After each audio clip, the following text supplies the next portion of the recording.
Hello বন্ধুরা, আপনারা কেমন আছেন? আশা করি খুব ভালো আছেন আর সুস্থ আছেন। আমিও খুব ভালো আছি। আজকে নতুন একটা রেসিপি নিয়ে আবারও আপনাদের সামনে চলে এসেছি। তো আজকে হবে মূলো শাক বেগুন দিয়ে মূলো শাক। আপনারা কারা কারা খেয়েছেন অবশ্যই কমেন্ট করে বলবেন। আমি ফার্স্ট টাইম খাচ্ছি বেগুন দিয়ে মূলো শাক। রান্না করার পরে যখন খেয়েছি না, দারুণ লেগেছে বন্ধুরা। যাই হোক, মূলো শাকগুলো বন্ধুরা দেখতেই পারলেন, কেটে নিয়ে এদিকে বেগুনগুলো কেটে নিয়েছি। আর এদিকে কিন্তু কড়াই বসিয়ে দিয়েছি, কড়াই গরম হয়ে গেছে, কড়াইতে দিয়ে দিয়েছি সূর্যমুখী সাদা তেল। আর বেগুনগুলো দিয়ে দিয়েছি, হলুদ গুঁড়ো দিয়েছি, লাল করে ভেজে নেব। বেগুনগুলো ভেজে তুলে রাখতে হবে। তারপরে ফোড়নে দিব হলো কালো জিরে।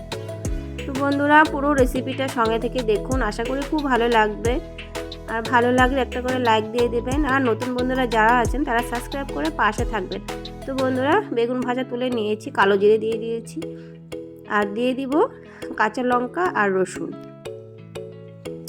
তো রসুনগুলো ছোট ছোট করে এভাবে কেটে নিয়েছি, আর কাঁচা লঙ্কাগুলো মাঝখানে কেটে নিয়েছি। এখন দিয়ে দিব পেঁয়াজ কুচি। ভালো করে একটু ভাজতে হবে, ভেজে নিয়ে তারপরে কিন্তু দিয়ে দেব শাকগুলো।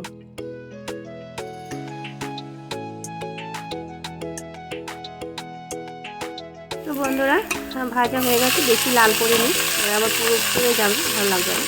তো এদিকে কিন্তু শাকগুলো যেভাবে কেটে নিয়েছি, শাকগুলো দিয়ে একটু নুন দিয়ে দিয়েছি, ভালো করে নাড়াচাড়া করে ঢেকে দেব।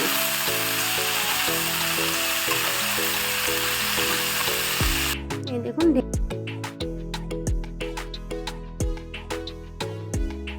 বন্ধুরা ঢাকনাটা তুলেছি, আর সিদ্ধ হয়ে গেছে ডাঁটাগুলো, একদম কচি আমাদের জমিরই শাকগুলো, মূলো শাক।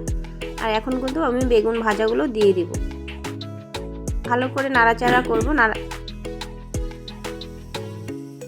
জলটা যখন একটু শুকিয়ে যাবে দিয়ে দিয়েছি চিনি, একটুখানি চিনি দিতে হবে, আর একটু ঘি দিয়ে দিয়েছি, ভালো করে নাড়াচাড়া করে নিয়েছি।